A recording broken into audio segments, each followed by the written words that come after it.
네, 우리 좌우에 계신 분들과 함께 인사하겠습니다. 당신은 하나님의 사람입니다. 네. 여기서 앞뒤에 계신 분들과 이렇게 인사할까요? 당신이 있어서 참 행복합니다. 당신이 있어서 참 행복합니다. 네, 행복합니다. 네, 여러분, 무더웠던 여름도 끝나가는 것 같습니다. 올 여름 시작할 때 혹시 러시아 월드컵이 있던 건 여러분 혹시 기억하시나요? 네, 그때 저는 가장 기억에 남았던 이 경기가 이 독일과의 경기가 아니었나 싶습니다. 이제 스웨덴과 멕시코한테 패배하고서 죽음의 F조에서 이제 피파 랭킹 1위인 이 독일 앞에서 어떻게 희망을 잃어버리고 우리가 어떻게 이길 수 있을까 생각했던 그 시절이죠. 특별히 많은 언론들도 그렇고 또 많은 사람들이 한국이 이 독일을 이길 것이라는 생각은 아무도 하지 못했습니다. 그래서 그 F조에 있던 많은 나라들이 한국을 그렇게 염두에 두지 않았다라는 이야기를 들을 때마다 참 마음이 아팠습니다. 그런데 그 경기를 우리는 보아서 알고 있습니다. 우리가 질 것만 같았고 도저히 이길 수 없는 그 독일과의 경기, 피파 랭킹 1위의 그 나라에서 우리는 2대0으로 승리를 하게 됩니다.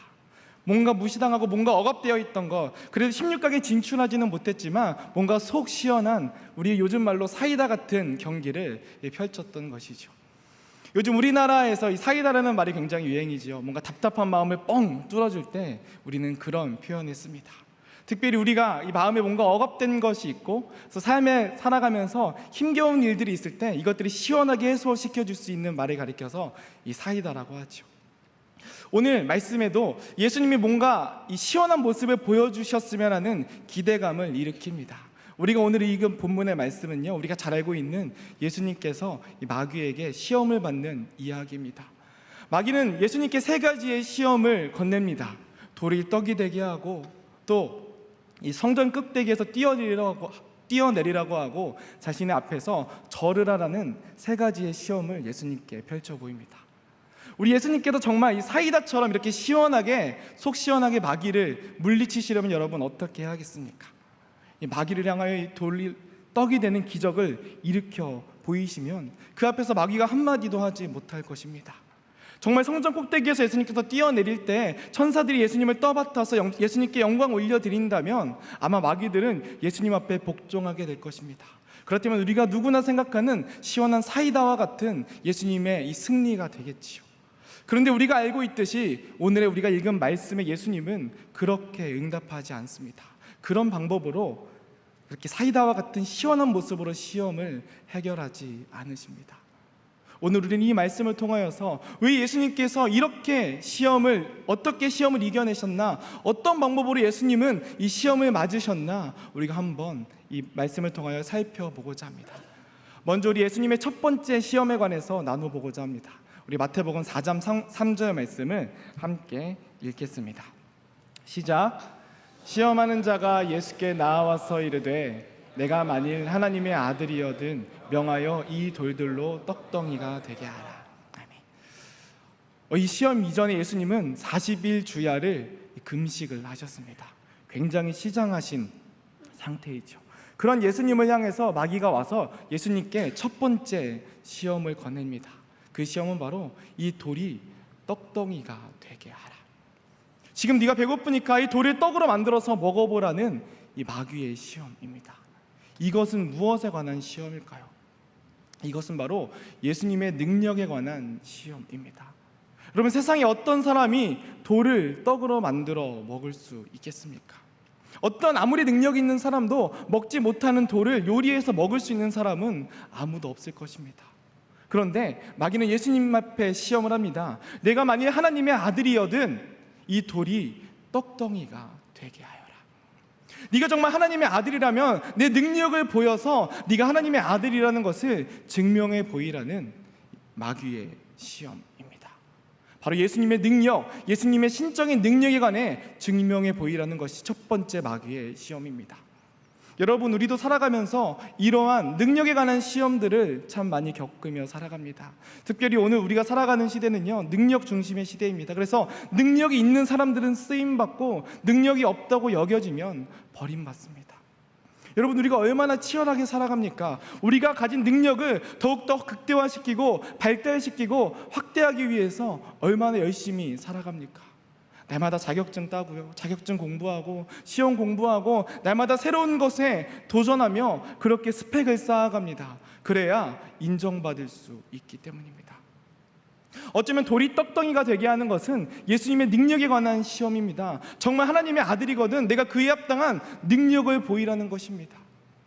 여러분 혹시 이 면접을 보신 적이 있습니까? 취업을 준비해 본 적이 있습니까? 그렇다면 아마 여러분들에게 물을 것입니다. 네가 가진 능력을 한번 보여달라고 증명해 보일 것입니다. 저도 이곳에 이제 찬양 인도자로 오게 되었을 때 이제 면접을 보게 되었죠. 그때 당연히 저의 능력에 대해서 이 테스트를 하셨습니다. 간단하게 기타를 가지고 찬양을 한번 불러봐라, 설교 영상을 보내라. 이렇게 우리 가운데 능력을 증명해야 하는 자리들이 수많이 놓여 있습니다.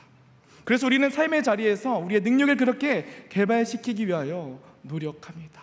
나를 증명해내야 하기 때문입니다. 내가 할 수 있음을 증명해내야 하기 때문입니다. 그래서 그들이 원하는 것보다 내가 더욱더 위대한 능력을 보여줄 때 우리가 말하는 사이다와 같은 일들이 펼쳐지기 때문입니다. 그런데 우리 예수님은 어떻게 말씀하십니까? 우리 함께 4장 4절 말씀을 읽겠습니다. 시작.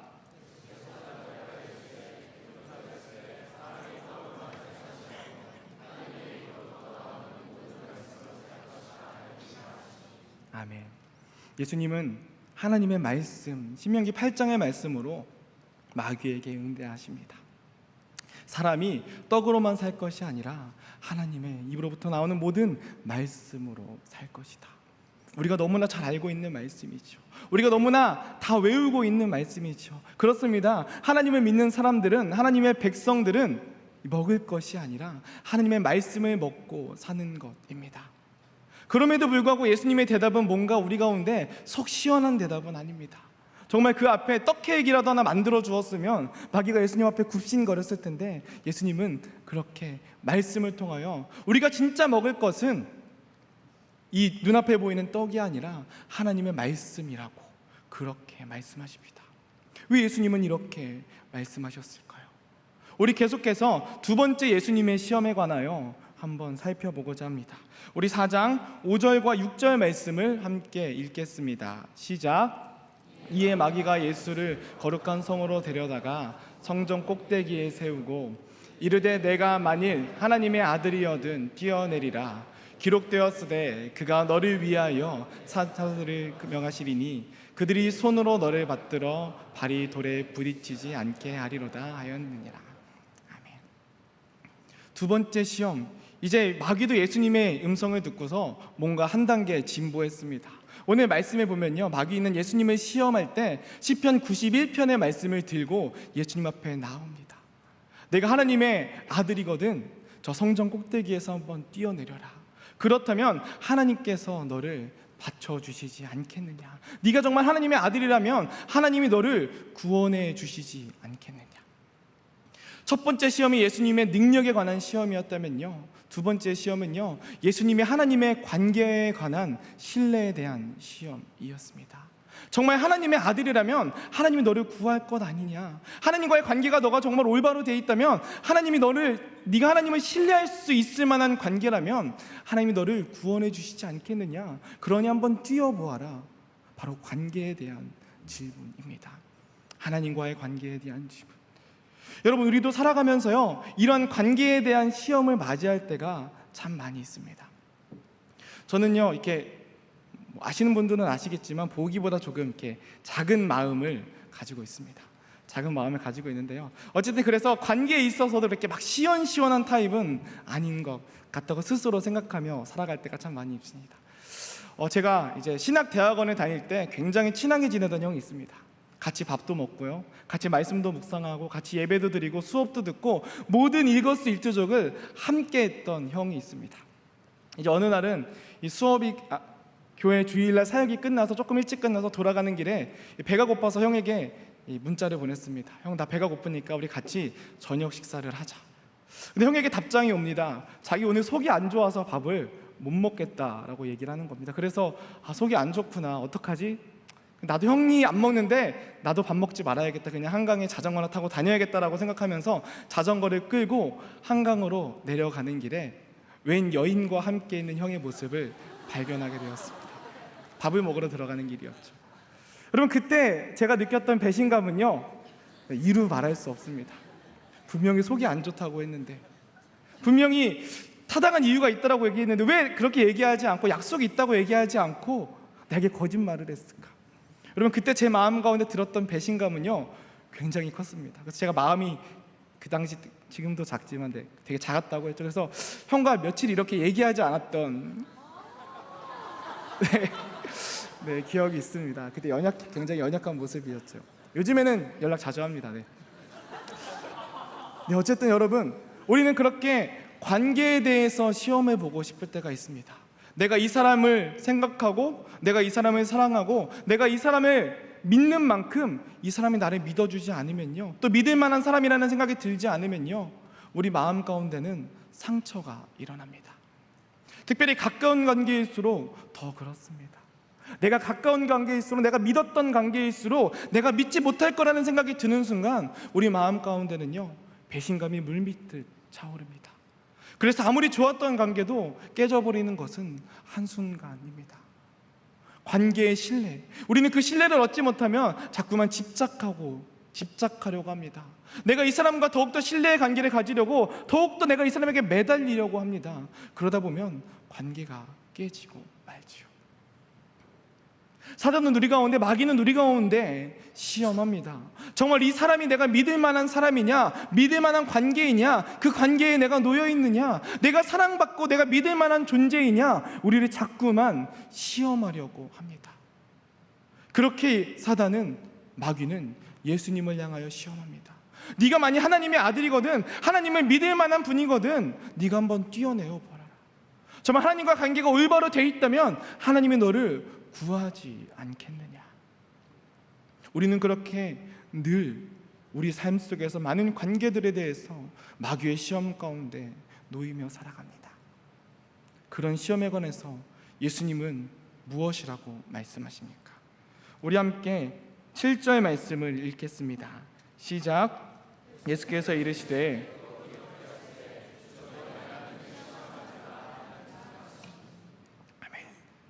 두 번째 시험에 대한 예수님의 대답 역시 그렇게 막 속 시원한 대답은 아닙니다. 그냥 말씀으로 얘기하십니다. 내가 감히 하나님을 시험하느냐? 하나님이 나를 구하든 말든 그것은 하나님의 일인데 감히 내가 나를 시험하느냐?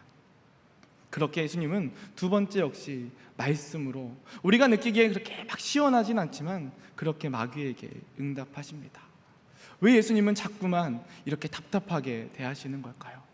우리 세 번째 이 시험까지 한번 살펴보고자 합니다. 우리 함께 8절과 9절 말씀을 읽겠습니다. 시작. 마귀가 또 그를 데리고 산으로 가서 천하 만국과 그의 영광을 보며 이르되,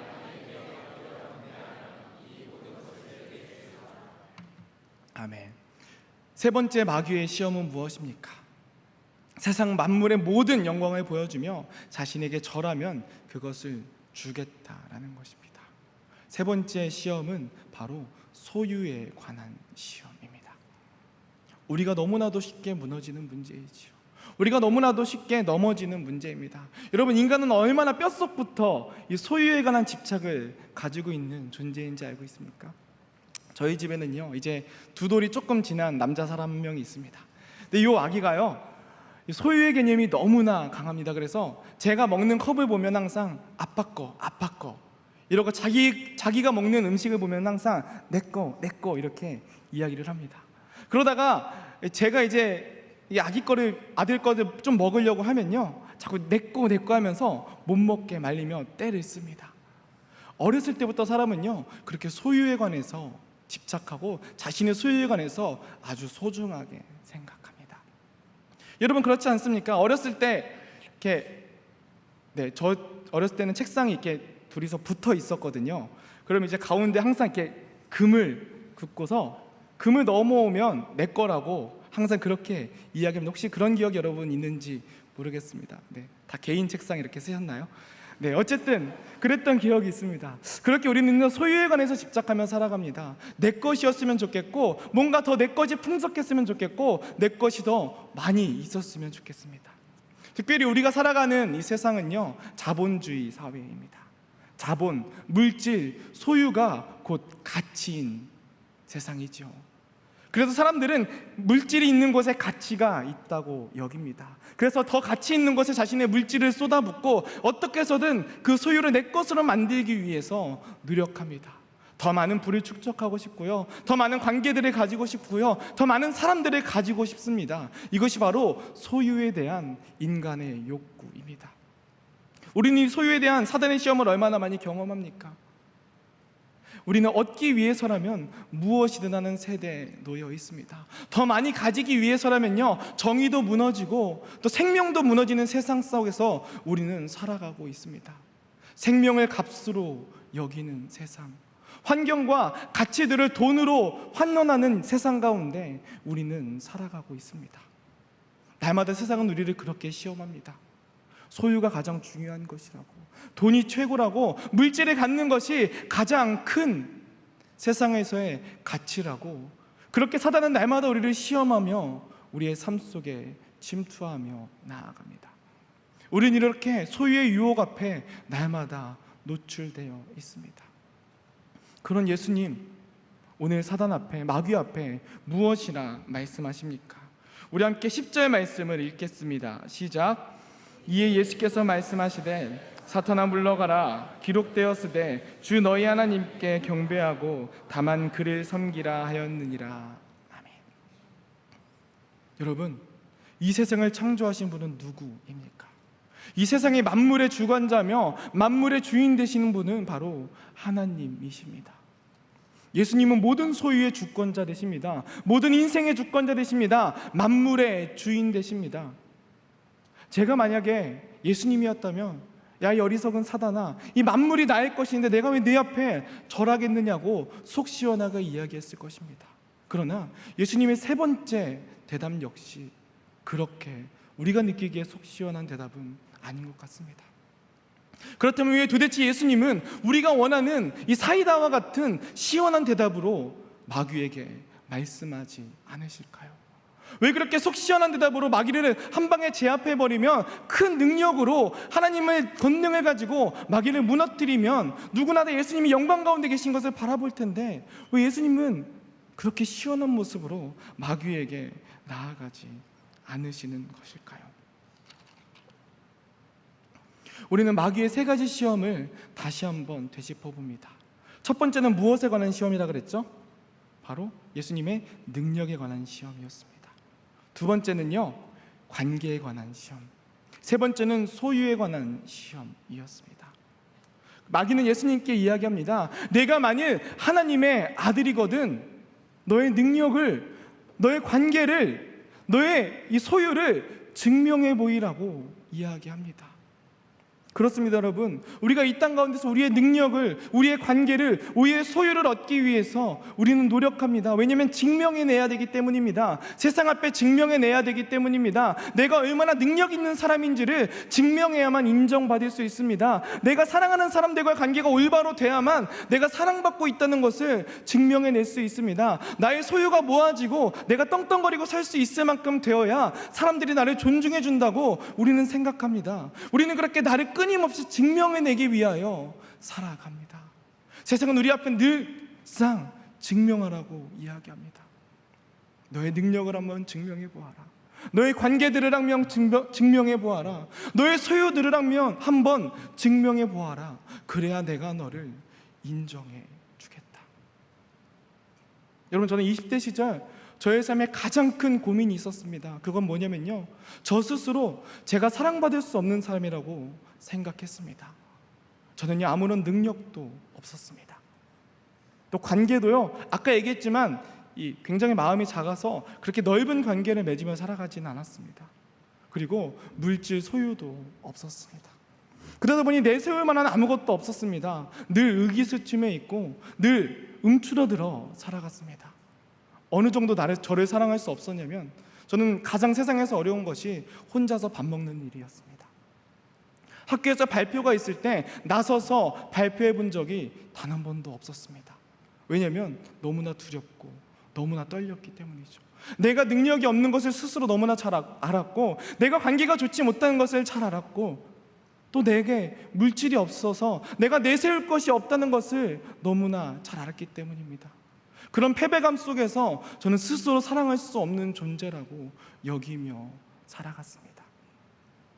그렇게 아무것도 할 수 없는, 스스로조차도 사랑할 수 없는, 그래서 뭔가 자신을 자꾸 포장하기 위해서, 내가 그렇지 않은 것처럼 여겨지기 위해서, 내가 인정받고 싶어서 날마다 능력을 더 얻기 위해서 노력했습니다. 관계를 더 세우기 위해서 노력했고요, 물질을 모으려고 나름대로 노력하며 살았습니다. 왜냐하면 인정받고 싶었거든요. 내 스스로 가치 있는 사람이라고 존중받고 싶었거든요. 사랑받는 존재라고 확인받고 싶었던 마음 때문이었습니다. 그런데요, 그런 저에게 하나님께서 오늘의 말씀을 들려주셨습니다. 우리 함께 마태복음 3장 17절 말씀을 읽겠습니다. 함께 읽겠습니다. 시작.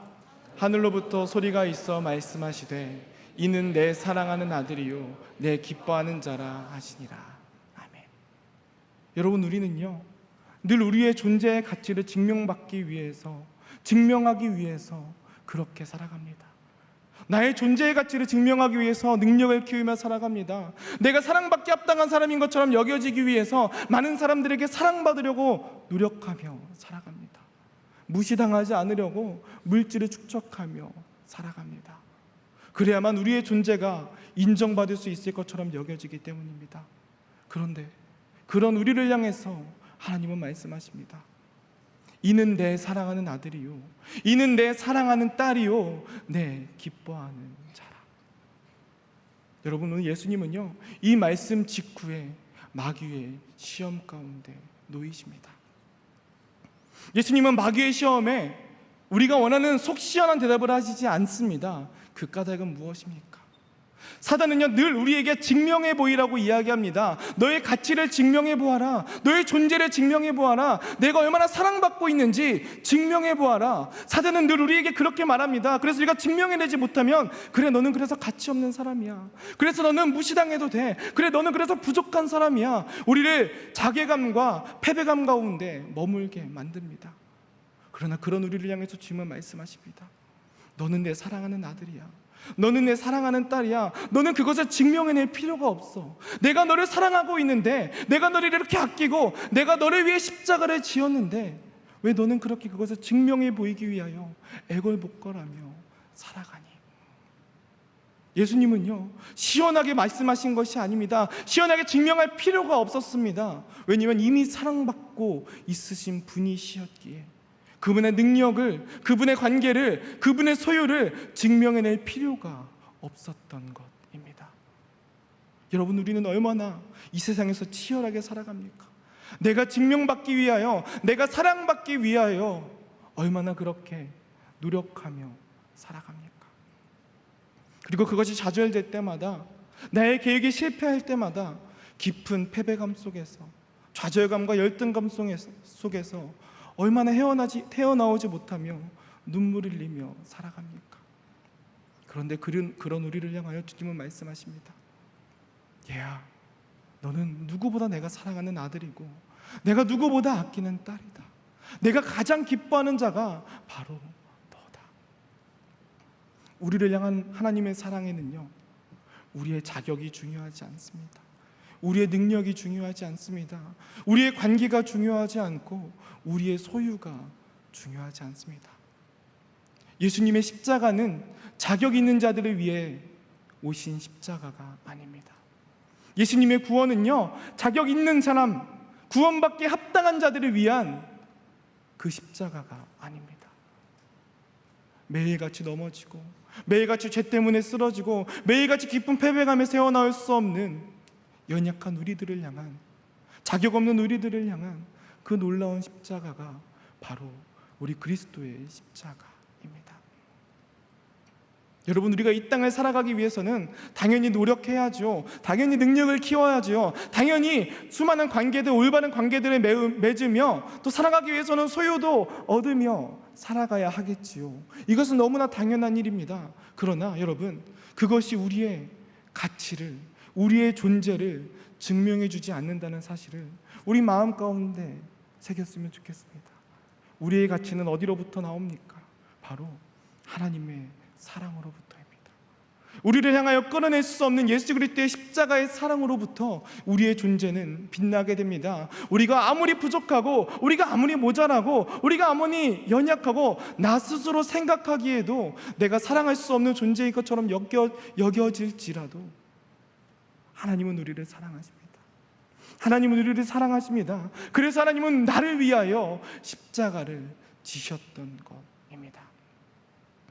우리의 부족한 모습, 우리의 연약한 모습, 우리의 모자란 모습, 그 모습도 하나님은 기뻐하시고 사랑하십니다. 여러분, 세상은 늘 우리를 시험합니다. 너의 가치를 증명해 보아라. 그러나 하나님은 그것보다 먼저, 그리고 언제나 우리 가운데 말씀하십니다. 내가 너를 사랑하고 있다. 내가 너와 함께하고 있다. 내가 너를 위하여 나의 생명까지 내어줄 정도로 내가 너를 사랑하고 있다. 여러분, 우리가 오늘 이 마음속에 그 하나님의 말씀을 새겼으면 좋겠습니다. 그 어떤 것도 끊어낼 수 없는 하나님의 사랑, 그 어떤 것도 우리를 억누를 수 없는 그 놀라운 주님의 사랑 안에 우리가 서게 될 때, 세상에서 승리하는 것만이 우리의 가치를 증명하는 것이라고 여겨지는 사단의 속삭임으로부터 우리는 승리하며 참된 기쁨과 참된 능력 안에서 늘 주님과 동행하며 살아가게 될 것입니다. 그렇게 하나님의 그 말씀과 하나님의 위로와 하나님의 사랑을 마음 가운데 새기고 주님을 향하여 온전히 나아갈 수 있는, 우리의 부족한 모습까지도 온전히 주님께 내어드릴 수 있는 저와 여러분 되시기를 간절히 소망하고 축복합니다. 이 시간 우리 함께 찬양하며 나아가기 원합니다. 하나님은요, 우리 연약한 모습 그대로를 받으시기 원하십니다. 내가 부족하고 내가 모자라지만, 내가 없는, 내가 스스로 생각하기에 사랑받을 수 없는 존재처럼 여겨지지만, 그럼에도 하나님은 우리를 사랑하십니다. 우리의 존재는 하나님으로부터 나오는 것입니다. 그렇게 우리는 하나님으로부터 사랑을 받은 사랑의 존재입니다. 우리를 향한 그 주님의 사랑을 기억하며 우리 시간 함께 주님 앞에 찬양하기 원합니다.